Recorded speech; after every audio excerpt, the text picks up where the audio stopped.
Nesse momento aí, a melhor coisa que tá tendo é esse mesmo. Pois é, tá tenso, viu? Nossa senhora, não para não. Que isso. Não para. Foi avisado, né? Os infectologistas cansaram de avisar. Deram os modelos todos, né? Tem que chegar vacina. Se não chegar e o pessoal não proteger, não tem paz não, cara. É. Realmente. Nesse ritmo, talvez mais pro final do ano. É verdade, Felipe. Do jeito que lá vai, eu também acho que o pessoal da nossa cidade vai ver alguma coisa no fim do ano, né? Será que o próximo semestre vai ser emergencial também ou vai ser presencial? Não sei se esse Acho que é tipo de mais coisa já dois, tá. né, emergencial. Né? Emergencial, cara. Exatamente, pelo menos mais dois. Tava vendo hoje, teve uma reunião do Conselho do CONEP Uhum. e eles já estavam votando o calendário acadêmico para poder fazer emergencial também. Ah, entendi. Entendeu? Faz sentido, né? Porque a vacina não.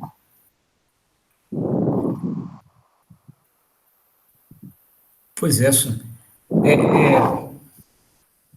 Ô Felipe, seu áudio não tá chegando, cara. Tá até mostrando que você tá falando, mas não tá vindo. Ah, é? Não, eu falei que faz sentido, porque a vacina não chegou ainda, né? Eu fico só pensando naquelas disciplinas que são práticas, né? Como é que vai ser feito. É, Tipo laboratório de máquinas, assim. é. Tá tendo até assim, um debate, né, numa comissão de professores para bolar uma estratégia. E é justo e legítimo, a gente já quer, a gente pode montar, não teria problema da gente repetir a aula, por exemplo, você particionar a turma em 6 subturmas e repetir a mesma aula 6 vezes, não tem problema. O grande cuidado, o grande ponto é a vida das pessoas. Né? Sim. Imagina, cara, a gente abre um laboratório desse, as contrariando indicações de especialista, de infectologista. Se uma pessoa morre, velho, como é que a gente É. fica? Entendeu? Tá Eu foda. fiquei pensando nisso, não sei se funciona, mas, por exemplo, um professor que vai no laboratório, né, e as videoaulas elas são gravadas dentro do laboratório fazendo as práticas, ele, talvez. É um caminho, né? Só que a pessoa, de alguma forma, tem que botar a mão no equipamento, né? Para ela poder, igual o laboratório de máquinas que você fez, né? Para o conhecimento consolidar. A pessoa faz o fechamento, a pessoa parametriza o inversor, a pessoa, né? Mas é fato que, pelo menos a exposição teórica para preparar para a prática, poderia ser em videoaula, depois, sei lá, secciona a turma em várias turminhas pequenininhas e aí as pessoas têm um mínimo contato a zero, se possível, para poder fazer, né? Entendi. Tem que bolar o Felipe. Eu, honestamente, eu não sei, cara. Eu estou compartilhando com você mais uma dúvida do que uma certeza, entendeu? Realmente tá tudo novo, perigoso. Tem interesse nosso em fazer, só cuidado com morte, né? Que Tá bem complicado. tá complicado, tá foda. É. Bom, pessoal, eu queria. Deixa eu salvar aqui. Eu queria trabalhar com vocês hoje num módulo de geradores de referências de trajetórias mecânicas. Tem muita planta que você vai conseguir atender com recursos Boa criativos. noite. Opa, boa noite. Se você gerar corretamente as referências de posição, velocidade, aceleração ou torque. Né? Então, trazendo aqui o material dos módulos passados, né, a gente vai encontrar nas plantas mecatrônicas, tipicamente, o nosso controlador por realimentação de estados. Né? Então, aqui está a referência de velocidade mecânica, a realimentação dela. o compensador para condicionamento ou regulação do sinal de erro.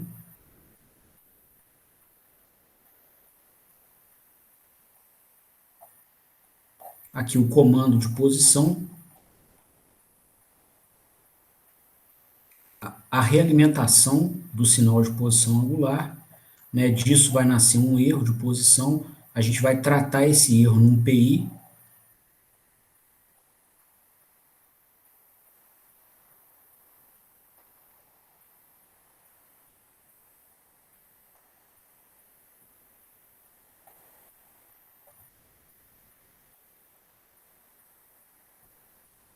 E somaremos, né, as saídas dos 3 compensadores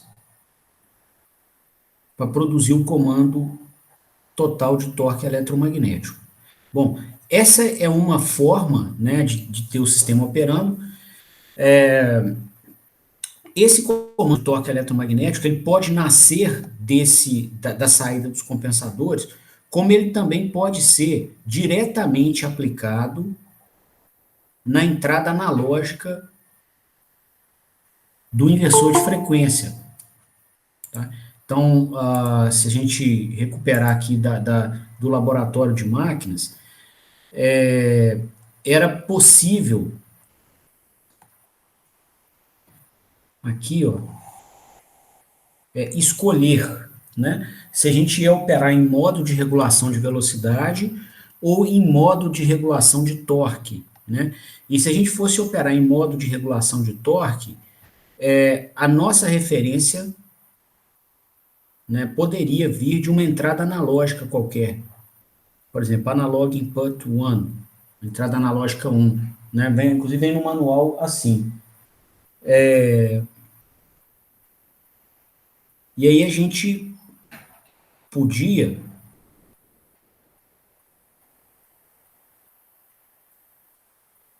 aplicar esse sinal da entrada analógica aqui e avisar ao inversor que ele tomaria a referência dele de torque da entrada analógica. Então, é como se tivesse uma chave de comutação eletrônica ajustada por um parâmetro do inversor, né, que informava ao inversor de onde vem a referência de torque eletromagnético com a qual ele iria trabalhar. Se essa referência de torque vem da saída do compensador por realimentação de estados, ou se essa referência de torque vem diretamente do cliente, numa entrada analógica, por exemplo. Né? Até algumas turmas que fizeram o projeto final, né, como sendo o veículo elétrico, a gente até embarcou 2 inversores no veículo e a gente alimentava o motor de tração do carrinho, ora com o inversor que estava parametrizado para operar com regulação de velocidade, em modo de regulação de velocidade. Então, quer dizer o seguinte, que a referência dele de velocidade, que ele operava, né, uma malha que regula a velocidade. Então, ele recebe uma referência de velocidade, realimenta o sinal de velocidade, né, consequentemente, ele processa a ação aqui de todos os compensadores e cria um comando de torque. E um outro inversor estava habilitado para operar em modo de controle de torque. E aí o comando que vinha do manche do carrinho, né, era um controle de torque era um comando de torque eletromagnético. Né? E no caso o manche, ele era implementado com um potenciômetro e a saída do potenciômetro era conectada na entrada analógica, né, que trazia o comando de torque aqui para o inversor. Né? Aí a gente tinha a estrutura do regulador de torque, que a gente viu nas últimas aulas.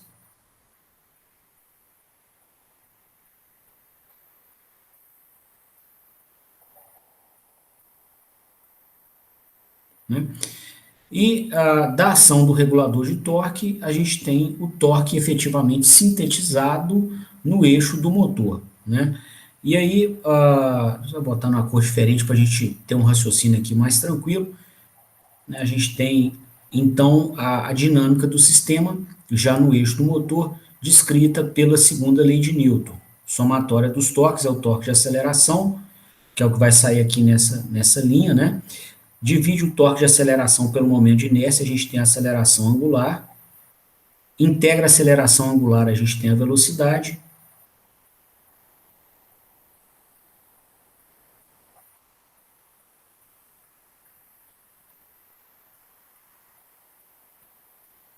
Integra a velocidade, a gente tem a posição.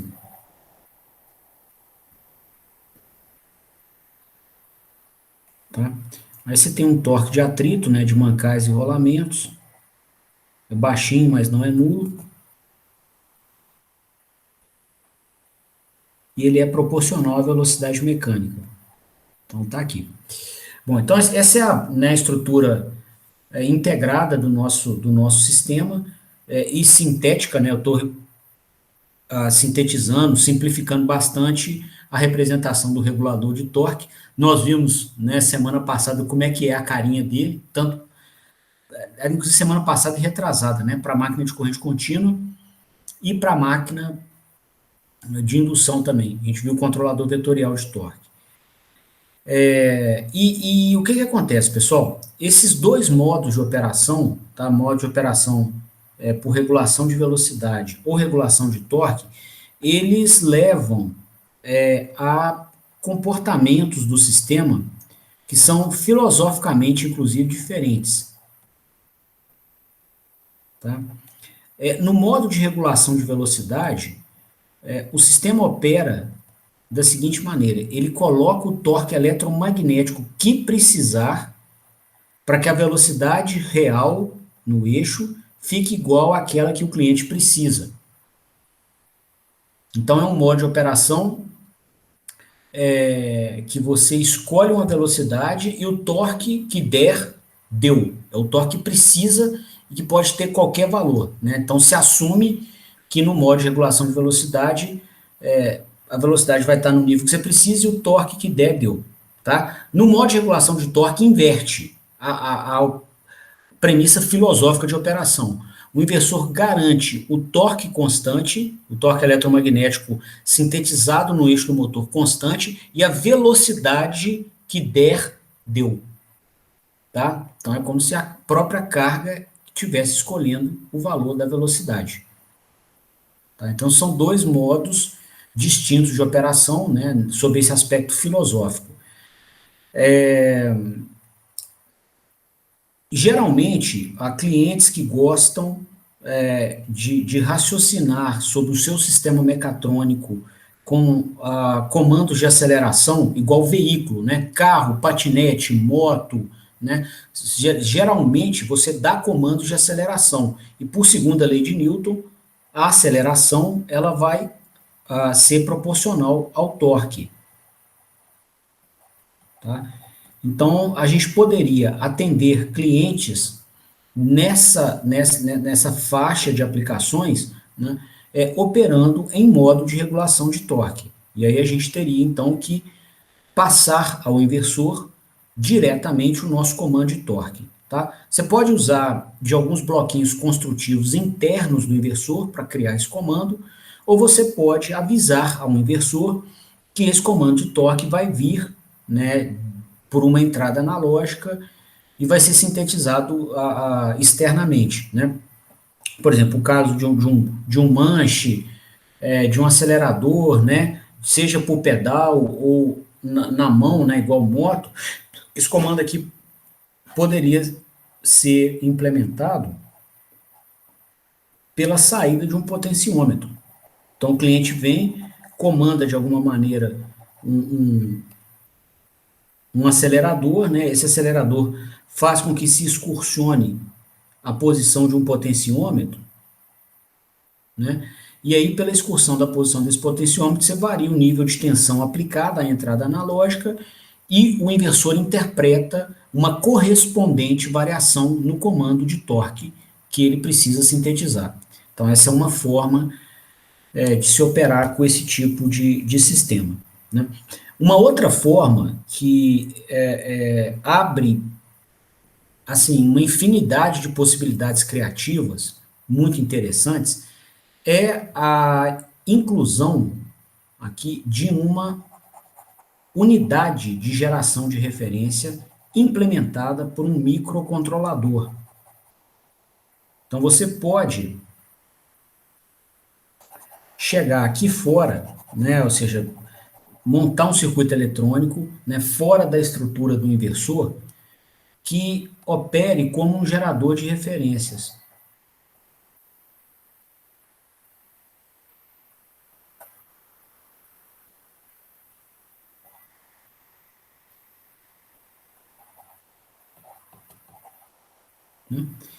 E esse gerador de referências sintetizar para você referências de velocidade ou torque. Tá? Uma forma bem flexível para incorporar um inversor na sua aplicação como um bloquinho construtivo, igual um tijolinho de Lego, né, é gerar aqui, produzir nesse gerador de referência um comando de torque mesmo. Tá? Sob algum critério, e aí você solicita ao inversor que ele se vire para garantir que esse comando de torque criado aqui na sua geração de referências efetivamente resulte naquele nível de torque presente no eixo da máquina. Né? E aí você pode aqui, então, nessa geração de referências, montar, né, outras lógicas de controle que sejam um pouco menos engessadas do que essa lógica que vai embarcada no interior do inversor. Tá? E quando eu falo engessada, eu não quero traduzir nenhum sentido pejorativo no controlador de velocidade, né, que vai no inversor. Eu não estou sendo pejorativo. Só que ele é um controlador que não lhe permite mudar a lei de controle. Ele está lá dentro, você só mexe em parâmetros. Então você escolhe o valor desse compensador BA, o valor do KA, o valor do KIA, né? Você fala de onde que vem a referência de velocidade e se a velocidade realimentada vem de um encoder ou se ela vem do observador de estados do próprio inversor. É a única coisa que dá para fazer. Né? E algumas aplicações mais sofisticadas te pedem, né, que você consiga alterar a lei de controle e não só escolher valores para parâmetros. Né?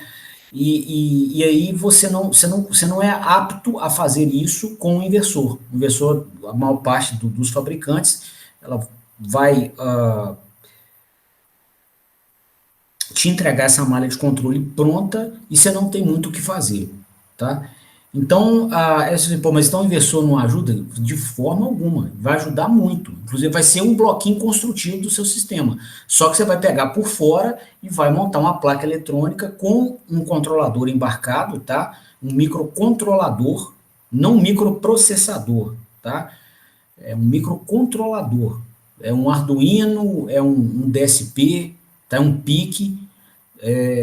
E nele você vai rodar um programa que gere as referências de torque adequadas para você. E aí você pede um inversor para usar todo o firmware dele de controle e potência para garantir a síntese desse torque no eixo do motor. Então essa é uma topologia, uma estrutura, uma arquitetura de uso do inversor que te permite criar soluções mais sofisticadas, tá? Menos padrão, caso você queira. E aí, além de apresentar essa estrutura, eu queria dar exemplos de algumas aplicações que poderiam se valer desse tipo de solução para a gente, primeiro, assim, consolidar, né, esse conhecimento, né, com elementos objetivos, né, os exemplos ajudam muito nesse aspecto, e aguçar, massagear a criatividade também, né, sobre possibilidades interessantes que a gente eventualmente possa ter com essa solução, com esse material da aula de hoje. Tá? Então, citando esses exemplos, né, para a gente poder ter os ganhos que eu comentei, eu queria mencionar no primeiro contexto de um sistema de cooperação homem-robô.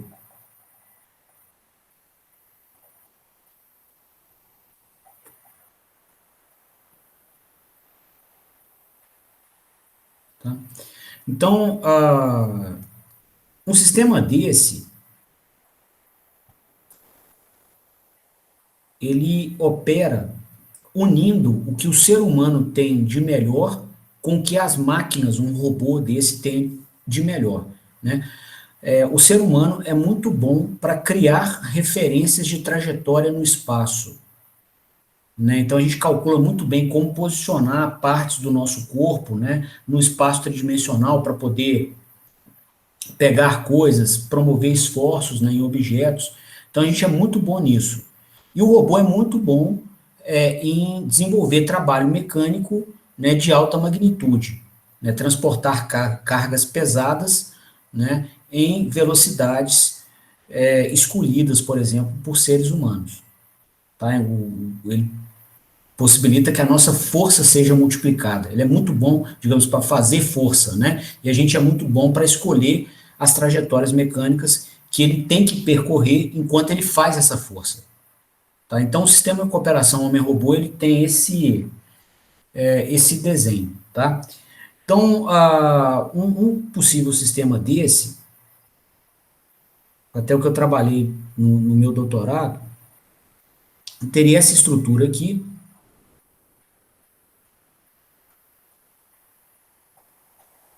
Então, você pode ter um veículo elétrico que é destinado a transladar cargas, tá? Você pode colocar cargas aqui dentro. Sacos de cimento, saca de milho, café, tá? São cargas que, quando transportadas por pessoas em movimento de translação, elas causam problemas musculoesqueléticos. Tá?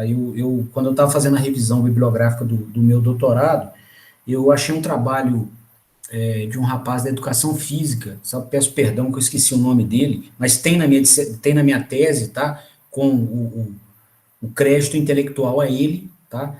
E ele mostrou na pesquisa que após 10 anos trabalhando em construção civil, 17% das pessoas vão adquirir problemas musculoesqueléticos. Tá? Isso é 1 em cada 6. Tá? E é um problema que inibe o cara de fazer o ganha-pão dele. Tá? Aqui em obra, o profissional em obra, né, faz força, trabalha fazendo força para içar e transladar corpos o tempo inteiro. Tá? Então, esse sistema ele vem de encontro a né, contribuições nesse sentido, que vai transladar cargas aqui, né?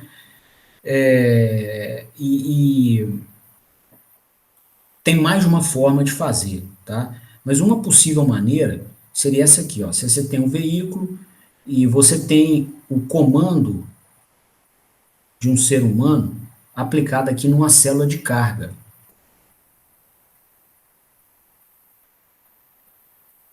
A célula de carga, a estrutura dela se comprime ou se ela é tracionada ou comprimida, né? Comprimida ou estendida, e aí ela varia uma resistência elétrica qualquer que pode estar numa ponte de Wheaton, e disso a gente consegue fazer uma transdução da força humana para a variação na tensão de saída da ponte de Wheaton, né? E aí um ser humano toca essa célula de carga, né, e imprime força a ela. Então, você tem uma força aqui realizada pelo ser humano, né? E aí você pode comandar um acionamento elétrico, um sistema mecatrônico igual o nosso, para que ele desenvolva torque aqui em uma das rodas do veículo, de tal forma a multiplicar a força da pessoa. Tá? E essa multiplicação de força ela pode ser configurada, ajustada das mais diversas maneiras. Tá? A pessoa pode ter a sensação de estar tocando numa pena, por exemplo, enquanto o carro tem 500 quilos embarcado.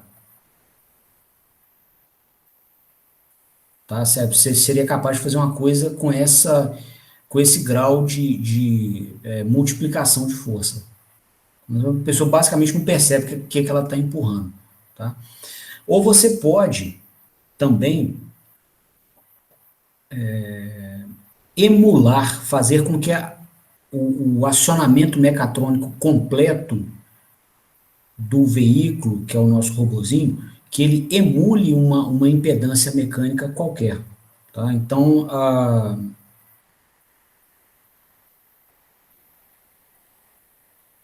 pela teoria de dinâmica na mecânica, né, a gente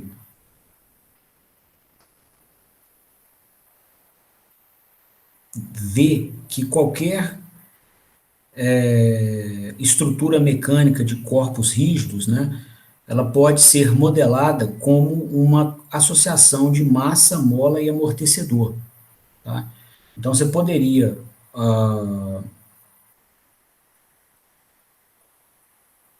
conceder à pessoa a sensação de estar tocando um conjunto mecânico, tá, com uma massa e um amortecedor qualquer, caracterizados por uma massa M, um coeficiente de atrito viscoso B, né, de um valor que você escolha.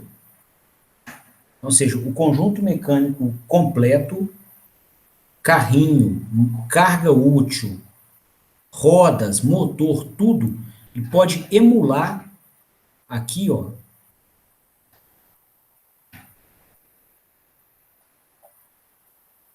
o mesmo efeito que uma massa, por exemplo, de 8 quilos teria, enquanto deslocando uma superfície lisa e conectada a um amortecedor com um coeficiente de atrito viscoso de 50 newton por metro por segundo. Tá? Então quer dizer o seguinte, a pessoa tocando esse conjunto ou tocando o veículo, ela não perceberia diferença. Você pode fazer com que o seu acionamento mecatrônico desenvolva torques eletromagnéticos numa dinâmica tal que a pessoa não veja a diferença. Se ela fechar o olho e tocar em um ou em outro, ela não percebe a diferença. Ou seja, o seu sistema mecatrônico ele emula o comportamento de outro. O comportamento dinâmico de um outro. Né? E aí tem... Só um minutinho, por favor.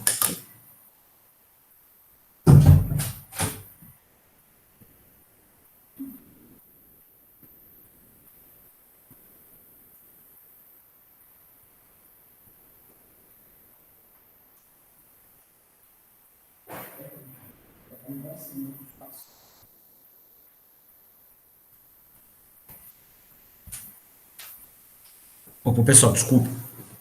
Então, a gente pode fazer com que, inclusive, né, essa emulação transmita à pessoa, né, ao condutor do veículo, a sensação de tocar um corpo agradável.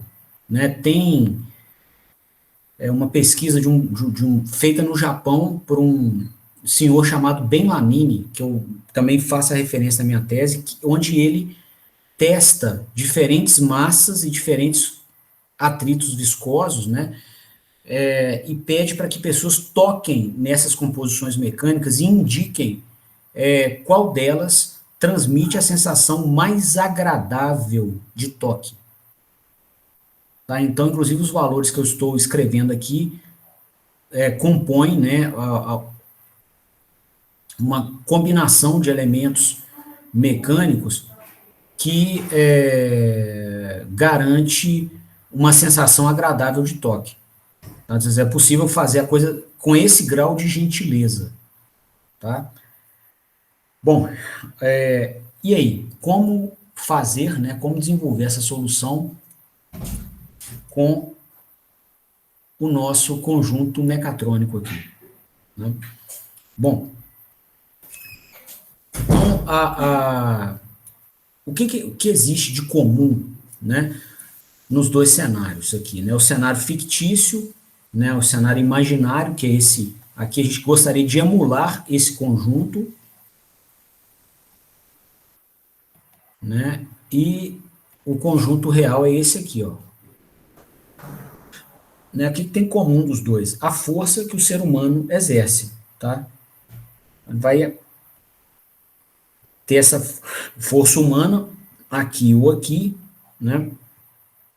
E se essa força humana que ele aplicou ao conjunto fosse desenvolvida no nosso corpo de referência, no nosso corpo que a gente vai emular, a trajetória mecânica desse corpo tem que ser igual à trajetória mecânica que o nosso corpo real vai desenvolver. Né? Se isso for satisfeito, ou seja, sob a mesma força humana, os dois sistemas se deslocam da mesmíssima forma.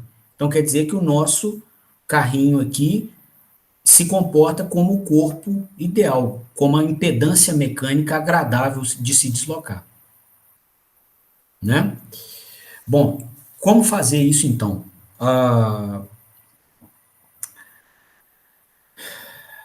Já que o nosso acionamento elétrico, né, ele pode operar recebendo aqui pelas entradas analógicas, né, um comando de torque, você pode chegar aqui na outra entrada analógica e também aplicar a ele um comando de velocidade, é possível também.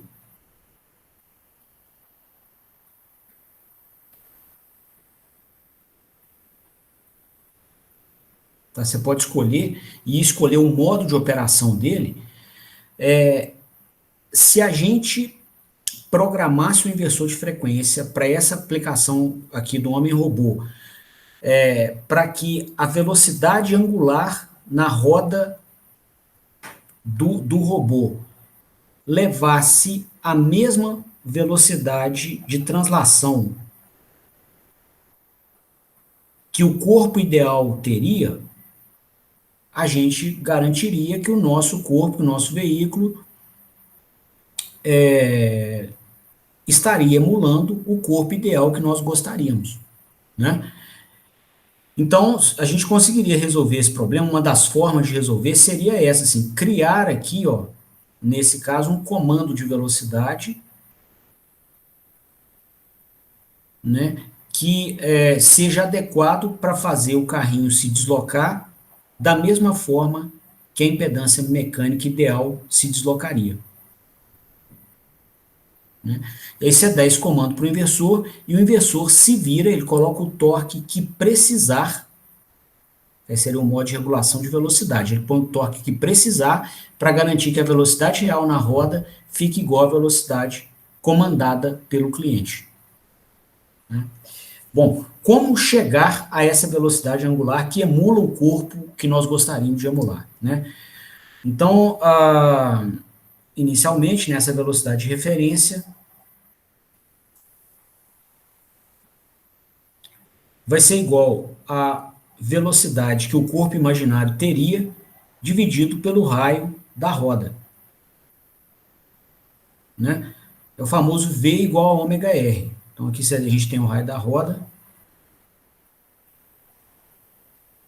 Tá? E a gente conseguiria, com essa proposta, né, se a gente conseguisse chegar aqui na velocidade que o corpo ideal teria mediante uma dada força humana, a gente de carona chegava na velocidade angular correta que a roda do carrinho tem que ter para garantir que ele emule a impedância mecânica que nós queremos. Tá? Então nós vamos chegar nesse sinal aqui. Né? E como que a gente chega no sinal de velocidade de translação, né, de um corpo né, que é atuado ali por diversos elementos dinâmicos, segundo a lei de Newton. Então, somatória das forças aqui do corpo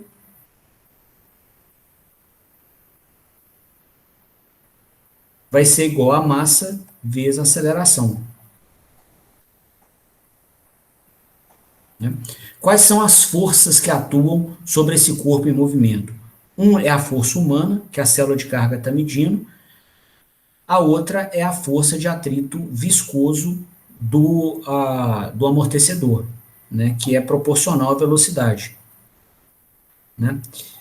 No caso desse corpo, a gente não pode emular uma mola, por quê? Né? Se a gente emulasse uma mola aqui, o que aconteceria? Né? Quanto mais longe você levasse o corpo, maior a força restritiva da mola. E chegar a um ponto que você não conseguiria mais empurrar o veículo para frente, caso o comportamento da mola também estivesse sendo emulado sobre o corpo. Tá? Você podia até emular uma mola, assim, soltando a criatividade, né? Por exemplo, num sistema que você tivesse com um carrinho de bebê e o bebê do seu lado, né? E um acionamento mecatrônico no carrinho de bebê. Aí, de repente, se alguém tenta levar esse carrinho de bebê para longe de você, tá? O sistema mecatrônico emula um massa-mola amortecedor com a posição de referência de uma das pontas da mola igual à posição de referência do seu corpo. Então, quanto mais longe a pessoa tenta levar o carrinho, mais força a mola faz.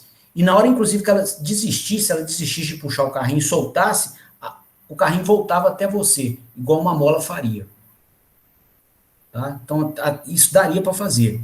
Tá? Só que no nosso caso, não. Se um veículo desse aqui, você tem que deixar andar à vontade. Tá? Então, nós não vamos emular a mola por conta disso. Então, só tem massa e amortecedor. Tá? E a somatória dessas forças vai ser igual a massa vezes a aceleração que aquela massa vai adquirir. Então, com isso, né, a gente consegue montar aqui o sistema dinâmico que resulta na velocidade. E esse sistema dinâmico é o que pode ser embarcado no programinha que nós vamos desenvolver aqui no Arduino, que vai no gerador de referências, ou no DSP. Como é que seria esse programa? Você pode virar e fazer assim, ó, aqui você tem um sistema dinâmico, isso aqui é a velocidade. Beleza.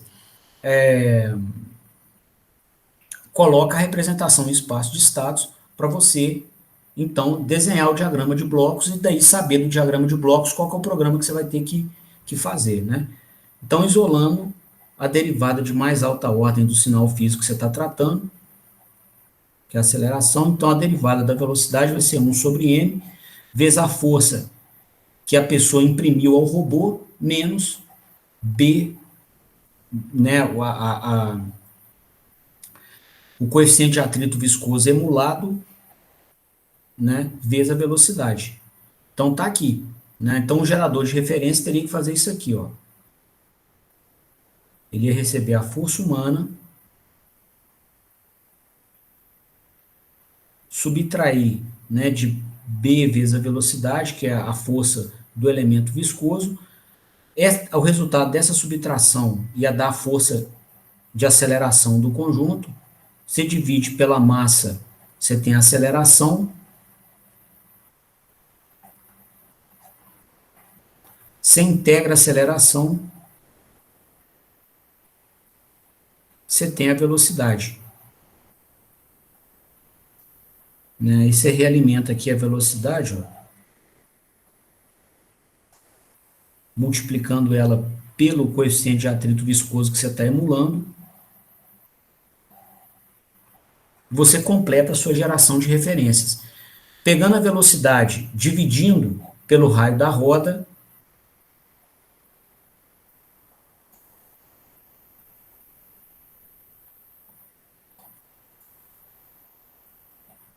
você tem a velocidade angular que o veículo deveria rodar, né, para que ele tivesse a mesmíssima trajetória mecânica do corpo que você está emulando. Né? Ué, beleza. Então, se você precisa que ele tenha essa velocidade angular certinha para emular as trajetórias, vão pedir a ajuda do inversor. O inversor está lá para isso. Então, nós vamos pegar, colocar essa referência de velocidade aqui, né, aplicada a uma entrada analógica do inversor, né, e o inversor, então, se vira, né, Nós já pagamos caro para que ele nos ajude a garantir que essa velocidade de referência efetivamente vai aparecer no eixo.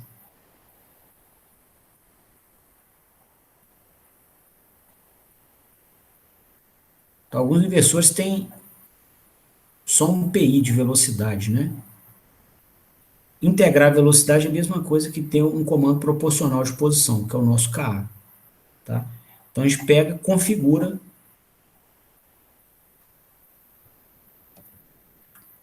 o inversor para operar em modo de regulação de velocidade e a gente gera a velocidade para ele dessa forma aqui, ó. Tá? E aí ele garante, então, que o veículo em questão, o sistema homem-robô, se desloque emulando um corpo qualquer. No caso aqui, um corpo de 8 quilos deslocando sob atrito nulo com um elemento viscoso de 50 newton por metro por segundo, né, fazendo força aqui sobre ele. Tá? Então, essa é um primeiro exemplo de uma aplicação que poderia se valer dessa estrutura que a gente mostrou aqui no início, ó, né, da gente usar aqui um inversor como um bloco construtivo para poder nos ajudar a ter um sistema diferente, tá? Criativo, tá vendo? A gente usou da estrutura do inversor de regulação de velocidade, né? Estrutura de controle, de sensoriamento, de potência, né? Mas a gente teve que criar a referência certa para que ele tenha o desempenho que a gente espera, né? Para que o conjunto integrado, todo mundo, né? Corpo mecânico, o motor, o inversor, né? E carga útil, né? Tem o comportamento que a gente está esperando. Tá? É legal demais, funciona perfeito, tá? Roda muito bem. Eu gastei 4 anos da minha vida, inclusive, trabalhando nisso, e funcionou legal. Um segundo exemplo, pessoal, que eu queria apresentar, seria um sistema de tecnologia assistiva para ajudar em fisioterapias.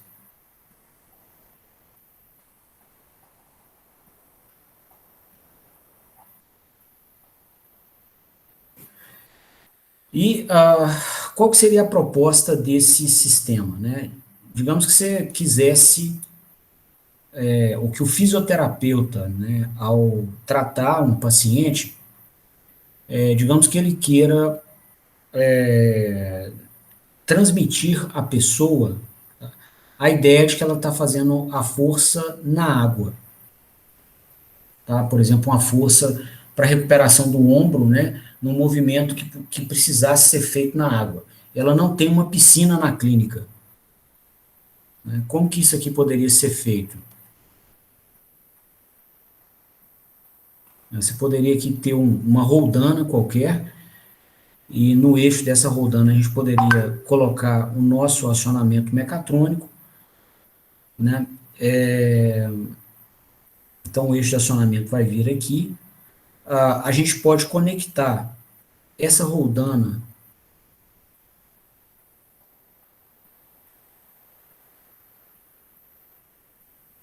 aqui a uma barrinha que a pessoa vai encostar. Aqui está a mão da pessoa.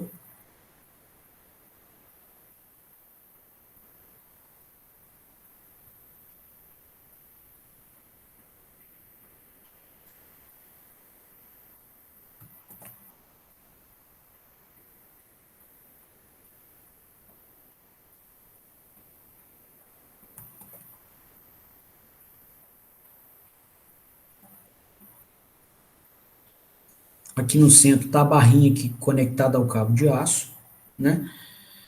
E a pessoa vai exercer um esforço que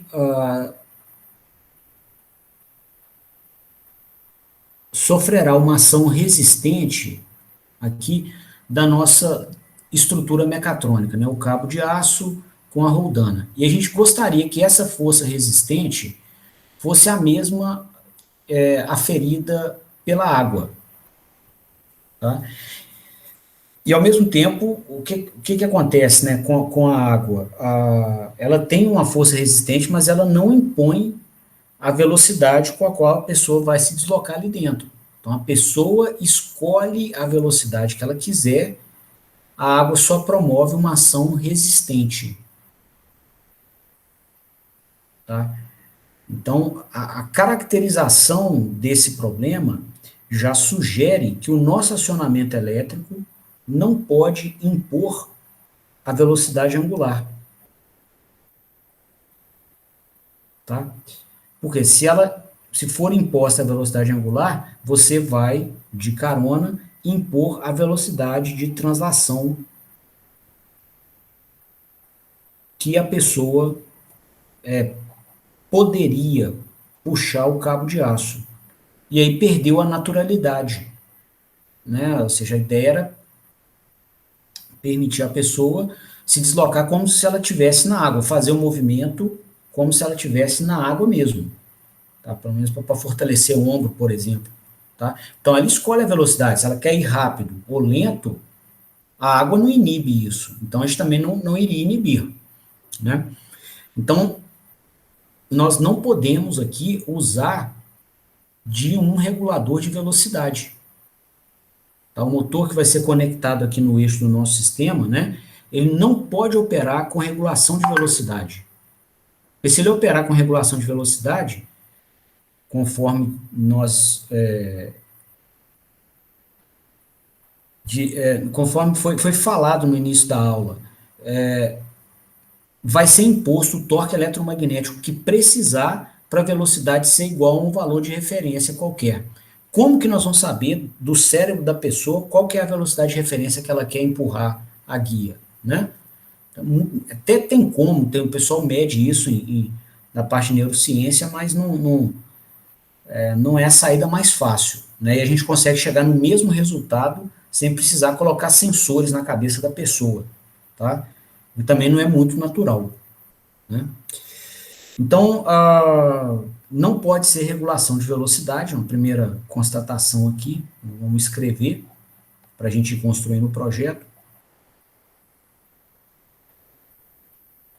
Isso aqui está descartado. Tá? Então, tem que ser um sistema de regulação de torque. Tá? Porque no sistema de regulação de torque, a gente pode impor um torque ou a correspondente força que vai ser transmitida por um manipulador mecânico com qualquer velocidade que o cliente quiser. Igual comentamos no início, né? A regulação de torque, ele garante o torque à velocidade que deu, que é exatamente o que a gente quer, né? Que o cliente escolha a velocidade. Então, nessa proposta, pessoal, a gente poderia escolher o torque eletromagnético que levasse, né, a uma força aplicada aqui no cabo de aço, nesse ponto aqui, ó, onde a gente tem o raio da polia, igual à força que seria transmitida pela água quando o braço do cara tentasse se deslocar naquela velocidade que o próprio cara escolheu, que a própria moça escolheu, a velocidade que a pessoa escolheu, tá? Bom, essa força, inclusive, né, tem um valor que é fácil de calcular. A gente, tendo um torque eletromagnético e tendo o raio da roda, nós teremos uma força feita aqui sobre a polia no ponto de contato,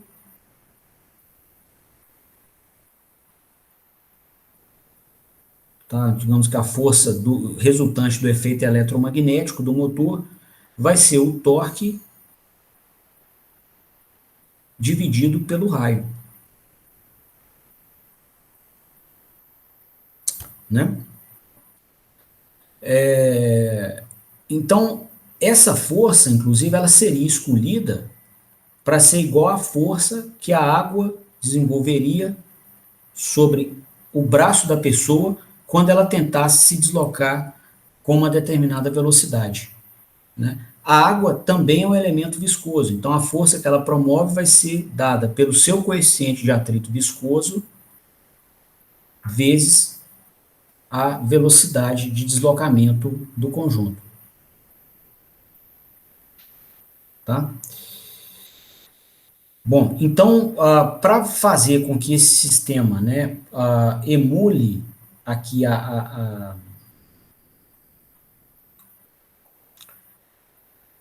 água, né, o que a gente precisaria fazer, então, né? De alguma forma, a gente teria que medir a velocidade que a pessoa quer se deslocar, multiplicar pelo coeficiente de atrito viscoso da água, e daí chegar na força. Tendo se chegado na força, a gente multiplicaria ela pelo raio para ter um nível de torque eletromagnético que o inversor precisaria regular. Tá? Bom, medir essa velocidade, que seria o início aqui do processo, também não é uma coisa muito das mais fáceis de se fazer. É possível, você pode até botar um sistema de câmera, né, filmando aqui um ponto marcado no braço da pessoa, tá? E tem uma medição direta da velocidade de translação. Agora tem um caminho mais fácil, que é o seguinte: medir a velocidade mecânica que está impressa ao eixo aqui da polia pelo nosso acionamento, né? Aí a gente tem tanto o encoder já disponível, como o sistema de observador de estados do inversor. Então, a gente poderia pegar aqui, ó,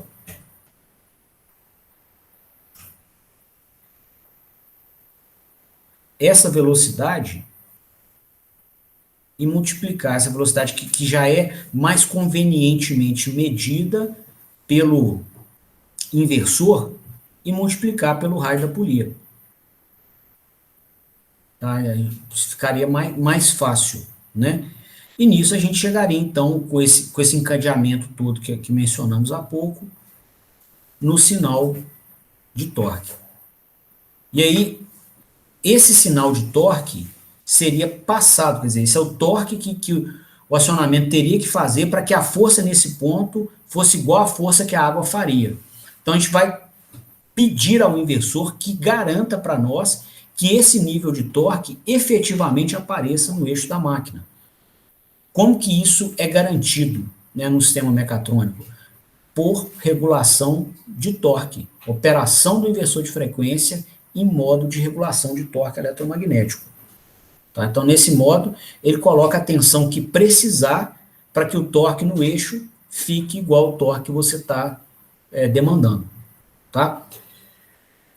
Como é que seria, então, a estrutura, né, do gerador de referências e da solução mecatrônica com inversor e motor? Então, você ia pegar aqui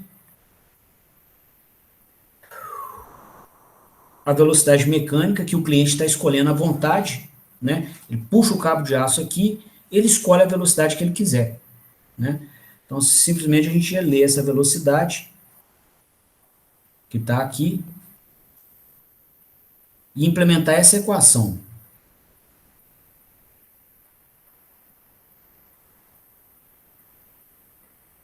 Pegar a velocidade, multiplicar pelo coeficiente de atrito viscoso da água, vezes o raio.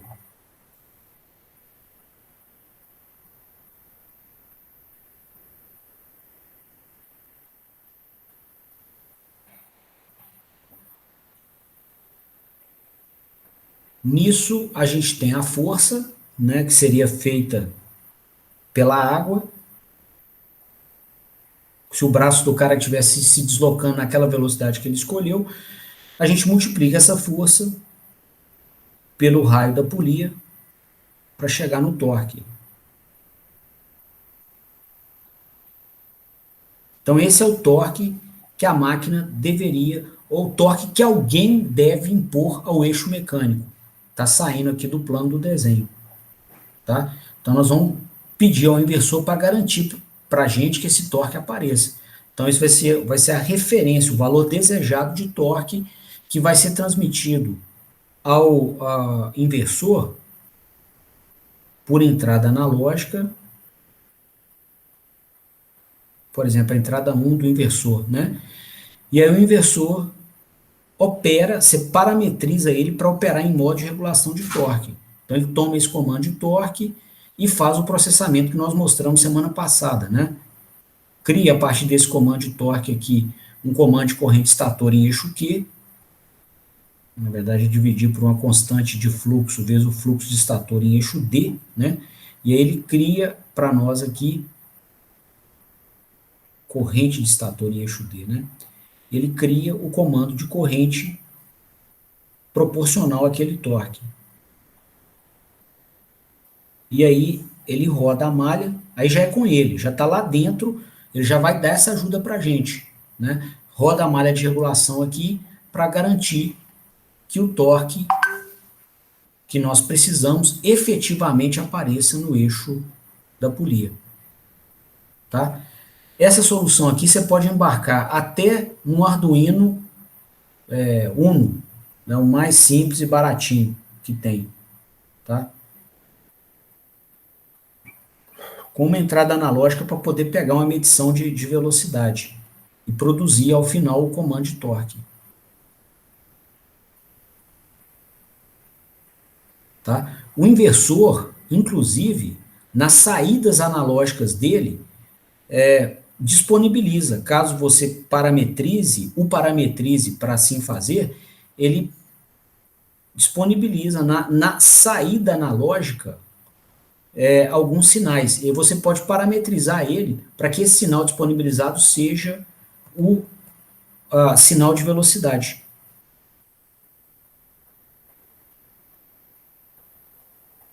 Então, do próprio inversor, você já consegue aqui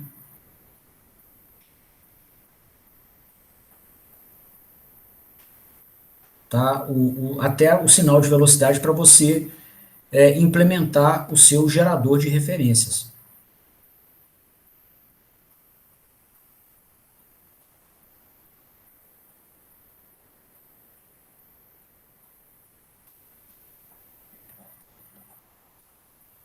Né, que foi o que a gente mostrou aqui no início da aula. Está aqui o bloquinho de gerador de referências. Gerar para você o comando, gerar a referência. Né? E aí ele, nesse segundo caso, ele operaria aqui com a geração de uma referência de torque. Né?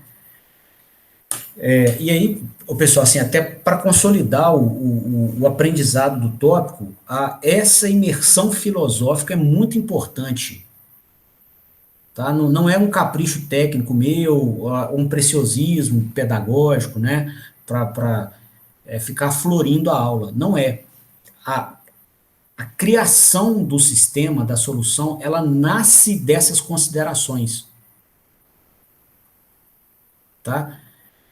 E aí eu estou fazendo a consideração porque daqui a pouquinho vai ter só você para criar isso. Né? Agora nós temos aqui um grupo, né, que trabalha profissionalmente com mecatrônica e que pode, né, montar a solução para você, igual eu estou fazendo aqui na aula.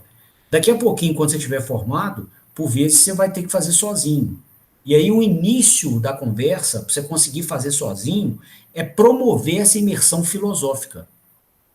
Né, igual no caso aqui desse sistema de tecnologia assistiva, a imersão filosófica aqui considerou o quê? Né? Que a gente queria emular na mão da pessoa o movimento na água e que a velocidade desse movimento seria escolhida pela pessoa. Então, com essa consideração filosófica, nós já temos a garantia de que não pode ser um sistema de regulação de velocidade. Você tem um agente externo que vai escolher a velocidade. Agente externo ao motor, né, ao acionamento. Tá? No nível que ela quiser e a gente não tem como medir. Então, não pode ser um sistema que regula a velocidade. Tem que ser um sistema que regula torque. Tá? Aí começa, né, você deu o arranque no motor deu o comando, né, no motor de partida, e agora começa a pegar o motorzão a combustão, que aí é todo o desenvolvimento que a gente fez aqui para trás. Tá? Bom, mais um exemplo para ajudar na consolidação desse tipo de solução. Tá? Teve uma turma no laboratório de máquinas que construiu um supino ativo.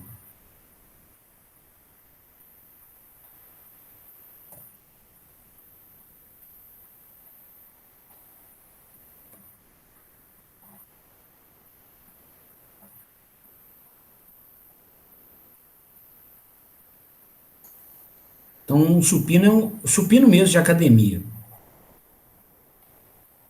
Tá? Bom, eu vou desenhar o aparelho, eu acho que o nome é supino mesmo. Se eu tiver errado, alguém me corrige, mas eu sei qual que é o desenho do aparelho, tá? Estou comentando não saber o nome porque, efetivamente, quando eu fiz musculação, eu só ia no dia de pagar e não ia no resto do mês. Então, eu não decorei os nomes dos equipamentos como eu deveria. Então, você tem aqui uma polia, né, com um cabo de aço aqui. Você pode até conectar, geralmente no supino tradicional, né? Você conecta aqui um contrapeso que representa a carga que a pessoa vai, com a qual a pessoa vai se exercitar, né? Aí você vai colocando aqueles pezinhos aqui, aí você monta os pezinhos, e aí tem uma barra,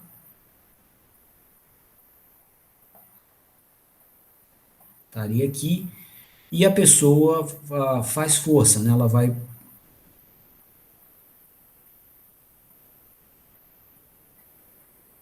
pegar essa barra, é só caprichar essa mão aqui, Deus me livre nela.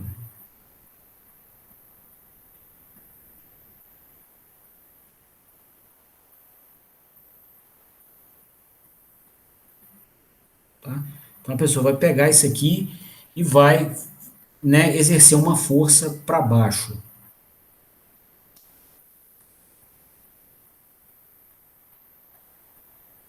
Colocar a mesma simbologia que a gente fez no sistema de cooperação homem-robô. A força humana, né? Ela vai puxar para baixo ali. A gente poderia, pessoal, num equipamento desse, conectar um sistema mecatrônico que emulasse o peso que você quisesse, né, 5 quilos ou 50, e que promovesse regeneração de energia enquanto a pessoa faz exercício. Né? Olhando também sobre um aspecto filosófico, a pessoa está ali para fazer exercício, ela vai gastar energia. Então, é um sistema onde o ser humano que está em contato com o equipamento não está recebendo energia do equipamento, ele está gastando energia. Então, a gente tem uma oportunidade ali de pegar essa energia, né, mecânica que o ser humano está fazendo, que veio aí da energia química dele, né, e converter em energia elétrica, tá? Então, isso seria possível, né, se a gente colocasse um acionamento com o eixo da nossa máquina ou do manipulador mecânico, caso a gente queira, ou da transmissão mecânica, desculpa, né, da saída da transmissão, caso a gente queira fazer com transmissão, viria aqui, né, e quando a pessoa fizesse força descendo, né, a gente teria que frenar. A gente teria que desenvolver um torque eletromagnético para cá, né, que caracterizaria uma força desenvolvida pelo sistema eletromagnético para cá, que está no mesmo sentido e na mesma direção que o peso das anilhas estão, né? Ou, desculpa, não a força-peso, né, mas a força-peso transferida para o outro lado da polia, tá? E aí, como é que isso funcionaria, tá?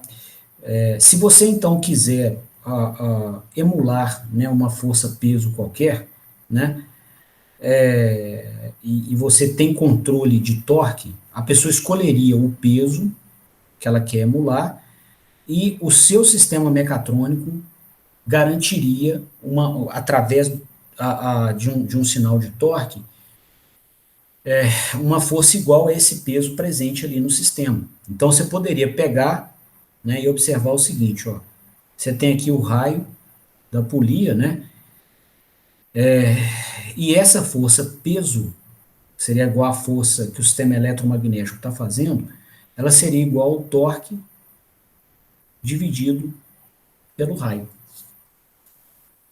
Tá? Então a pessoa poderia chegar, né, no início do exercício dela, né, escolher num painelzinho se ela quer se exercitar com 20 quilos, 30, 50, né, a massa correspondente à fichinha dela de exercício. Né? E você poderia multiplicar essa massa. Geralmente o pessoal raciocina melhor em massa, né? Então você poderia multiplicar essa massa pela gravidade, né? E daí chegar no sinal adequado de torque. E aí, de novo, né? A pessoa que se exercita nesse contexto, ela escolhe a trajetória mecânica que ela vai desenvolver. Então tem gente que vai fazer isso mais rápido, tem gente que vai fazer mais vagarosamente. E a gente não pode inibir isso para não tirar a naturalidade da solução. Então, essa velocidade aqui tem que ser uma escolha do cliente.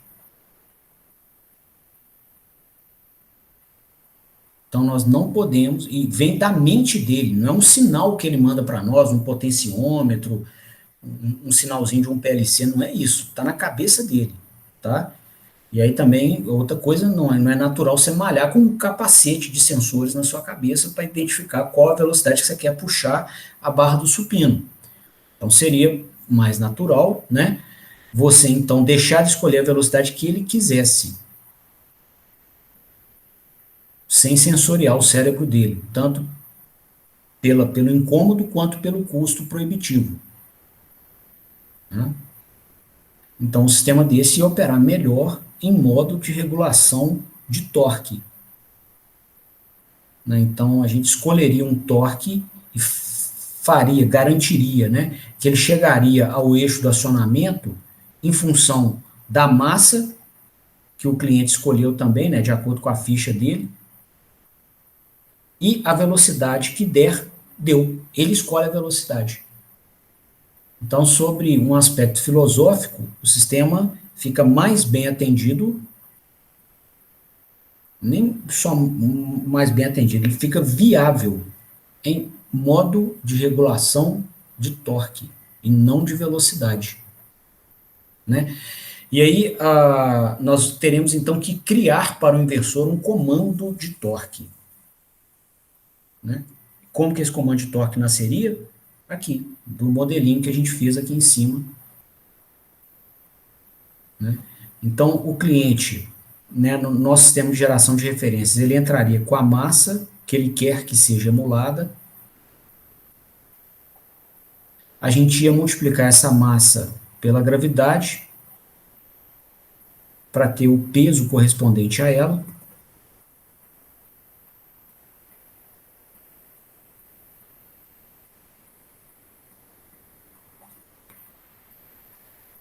Dividiríamos isso pelo raio da polia, desculpa, multiplicaríamos, né? O raio da polia está aqui, a gente ia multiplicar mg vezes r, para chegarmos, então, no valor de torque que tem que aparecer no eixo mecânico. Você, opa, então precisa que esse torque apareça no eixo? Precisa. Nós temos solução mecatrônica para fazer isso. Inversor de frequência com motor elétrico operando em modo de regulação de torque. Então a gente ia pegar esse comando de torque aqui e aplicar esse sinal na entrada analógica do inversor e parametrizar o inversor para operar em modo de regulação de torque. Então, de novo, aí, aqui a gente começa, né, com o sistema de controle do inversor.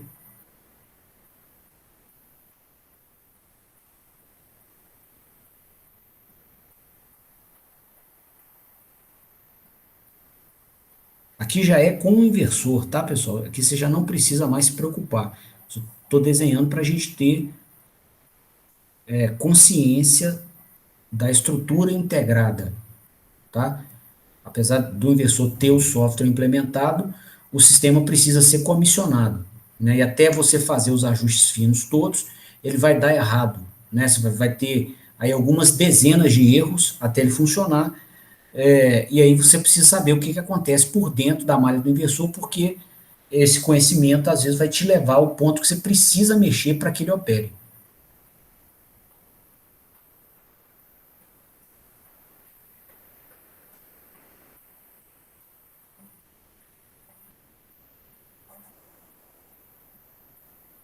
Né? É que vem a malha de regulação de ESQ, igual a gente mostrou no controlador vetorial de semana passada.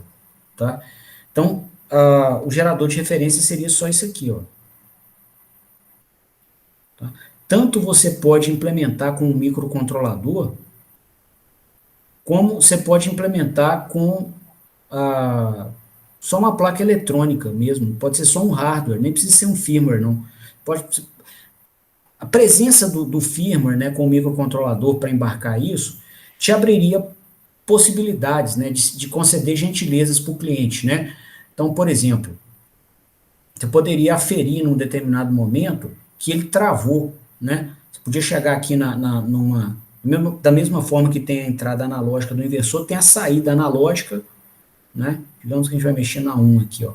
E a gente pode parametrizar a saída analógica para realimentar aqui ou para criar um sinal de tensão proporcional à velocidade, tá? E você poderia, então, nessa velocidade, seria a velocidade mecânica aqui do eixo, ó, tá? E você poderia, com um software, interpretar, por exemplo, que o aluno do supino travou. O cara está fazendo força excessiva. Então foi indo, aí de repente ele travou. Puf, a velocidade dele está constante, muito tempo, e ele já está na 9ª repetição do exercício. Aí tem aquela hora que o professor dá o leve pro cara, né? Chega lá, o cara tá tremendo, o cara faz. Aí completa o movimento e acaba. Então, por exemplo, essa gentileza poderia ser embarcada com mais facilidade se a gente tivesse um microcontrolador, porque é só trabalhar com software, né? A rigor, se fosse só a geração de torque, do jeito que a gente está mostrando aqui, nós poderíamos ter só uma placa eletrônica, né, com aqueles circuitos baseados no amplificador operacional que o Edgar ensina nos cursos de instrumentação. Né? Você aplica ganhos aqui, ó, que corresponde à gravidade ao raio da polia, né, pela topologia do sistema com amplificador operacional e os resistores envolvidos, e você chega num sinal de torque equivalente. Também daria. Tá? Eu, pessoalmente, prefiro fazer embarcando um microcontrolador pela flexibilidade de se criar novos recursos de uma maneira muito mais fácil do que ter que soldar componente, fazer a placa toda de novo, caso se queira alguma novidade no equipamento. Tá? Igual eu mencionei aqui, ó, que seria a realimentação da velocidade para poder dar o leve, né? Nas academias que eu ia, eu comentei pelo menos no dia de pagar, né, que eu fazia a ficha, o pessoal chamava isso de dar o leve. Então, na hora que você travava, alguém dava aquele empurrãozinho que você completava. Tá? Então, seria possível fazer. Né? Só uma coisinha aqui, gerador de referências. Está falando em amplificador operacional no gerador de referências e embolei os dois termos aqui. Tá? O inversor está para cá.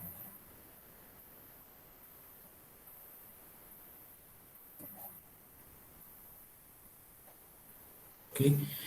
E essa solução, pessoal, também, se bem tratada, né, além de permitir esse controle fino aqui de peso, né, para o exercício, você pode ter variação escalonada da força que a pessoa vai fazer, você pode dar esse efeito do leve, né, você pode inibir o movimento se você vê que a pessoa vai machucar, tá? Então, tudo isso pode ser implementado. E ainda, como eu tinha mencionado no início desse projetinho, a gente pode gerar energia elétrica a partir da energia da pessoa, né? Porque o acionamento ele vai operar a maior parte do tempo frenando o movimento da pessoa. Eu vou até mudar aqui a referência de velocidade para me fazer mais explícito nessa consideração, mas a maior parte do tempo, né, durante a promoção da maior parte do esforço da pessoa, né, ela vai fazer uma força para baixo, igual eu desenhei aqui, e o peso, né, faria uma força para cima. Então, o nosso torque eletromagnético está fazendo, às vezes, né, do sistema de carga, ele teria que ter sentido anti-horário, igual eu desenhei aqui, ó. Então, ele teria sentido anti-horário e o atleta que está em contato com o aparelho, ele está exigindo uma velocidade mecânica em sentido horário. Né? E recuperando a teoria de máquina, você está com torque num sentido, torque eletromagnético num sentido, e velocidade mecânica no outro. Então, ele está operando em modo freio, ou gerador. Né? A potência que o motor desenvolve no eixo é negativa. Quer dizer o que? Ele está tirando potência do eixo mecânico, potência essa que está nascendo do esforço aqui do atleta. Tá? Bom, e aí a gente poderia, inclusive, rascunhar, né, os sinais envolvidos aqui, até para entender melhor essa regeneração. Né? Então,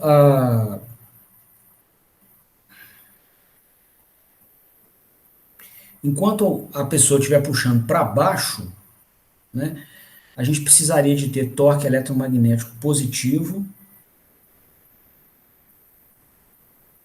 né?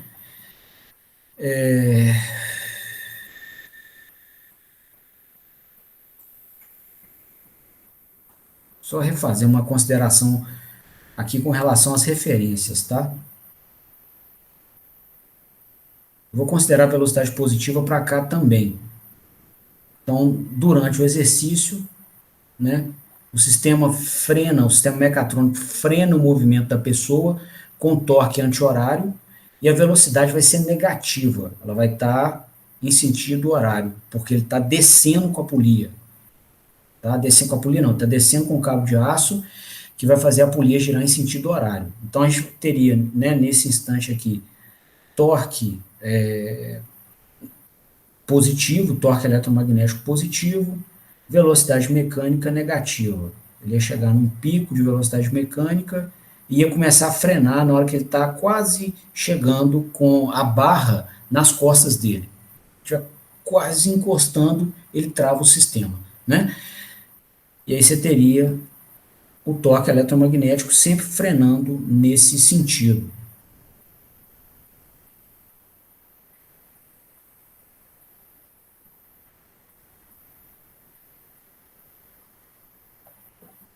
Tá?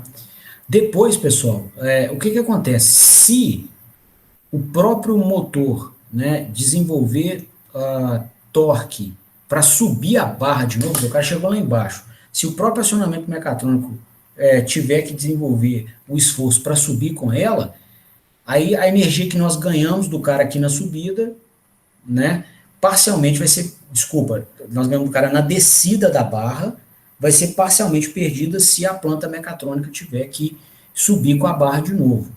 Parcialmente, porque na descida você está frenando o cara puxando, né, com muita força, então ele está botando potência pra caramba ali. Na hora de subir, ele pode subir leve, que é o que normalmente acontece quando os contrapesos puxam a barra da pessoa que está no supino, né?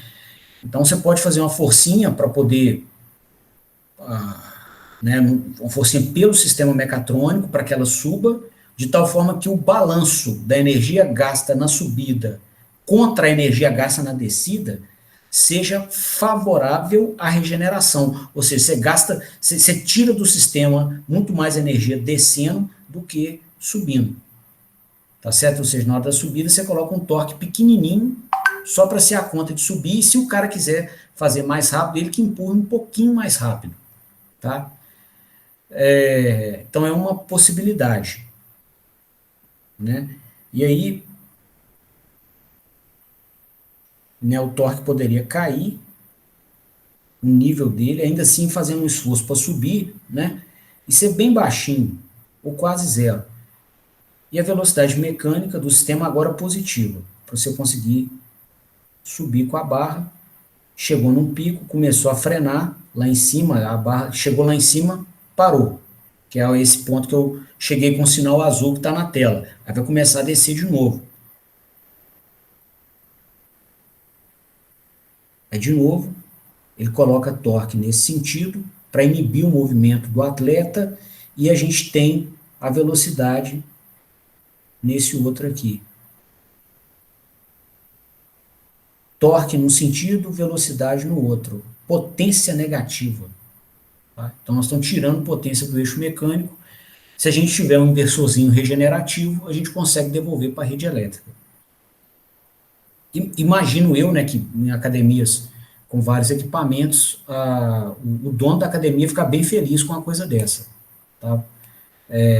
Porque alguns equipamentos consomem energia, né? Você tem máquinas de refrigeração, você tem bicicleta, esteira elétrica, né? A iluminação dele consome energia, por vezes tem um ar-condicionado, tá? Então, ventiladores grandões. Então, assim, você conseguir gerar energia elétrica com a própria turma que está lá consumindo energia, está lá para isso, para gastar energia, consumir não, para gastar, a gente seguramente ia ter uma receptividade interessante do dono da academia, tá? Né? E você pode estender isso aqui também a outros equipamentos, tá? Não precisa ser só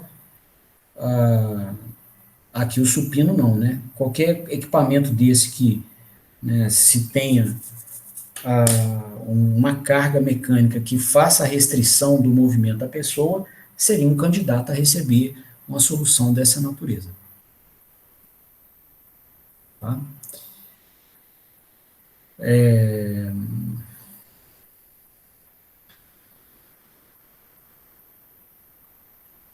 E se você aguçar um pouquinho mais a criatividade, né, você tem N possibilidades aqui também, né? Ou seja, essa mesma solução aqui, ó, você pode usar em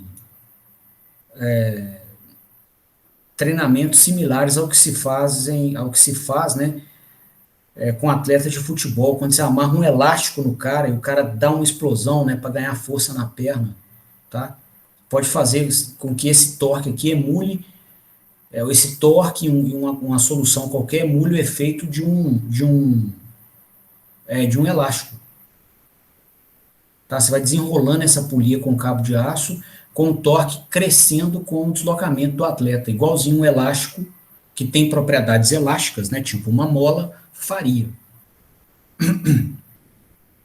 Quanto mais longe ele tenta se deslocar da posição de repouso, mais a força restritiva, mais força restritiva ele receberia.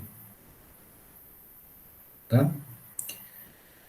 Então, ou seja, é outra opção que a gente tem aqui interessante. E esse negócio é gostoso que você vai entendendo e vai mergulhando, né? Não para de aparecer opções legais, né, de controle de movimento. É o que nós estamos fazendo efetivamente aqui. Com a solução completa, né? Não é só o controlador, é tudo envolvido aí na integração da solução. Tá? Bom, pessoal, eu queria usar mais uma aula para a exposição desses exemplos, né? De como se usar da ajuda aqui do inversor de frequência na síntese de algumas soluções mais sofisticadas, mais criativas. Né? E por hoje o meu recado seria só esse mesmo. Aí eu queria abrir a palavra para vocês, né, para dúvidas, para considerações, para saber se está ok ou não. Eu estou à disposição. Acho que, por enquanto,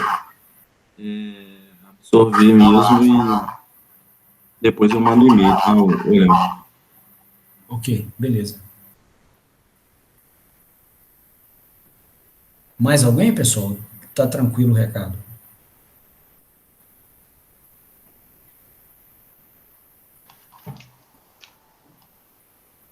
Então tá. Então, beleza. Então, na ausência de dúvidas, eu queria então me despedir de vocês, agradecer a presença, desejar a vocês uma boa noite, um bom descanso. E obrigado, Felipe. E né, pedir para que vocês se cuidem aí, tá? Sem nenhuma demagogia. O negócio não tá brincadeira, tá? Inclusive, assim, não é só de Covid, não. Qualquer coisa que acontecer agora, não tem vaga no hospital para nada, tá? Então, pelo amor de Deus, vocês se cuidem aí pra gente Boa noite, passar Léo. Até essa, amanhã. tá bom? Valeu, Antônio. Boa noite. Léo, fica com Deus aí também. Boa noite, abraço. Um abraço, cara. Obrigado aí. Valeu. Fica com Deus.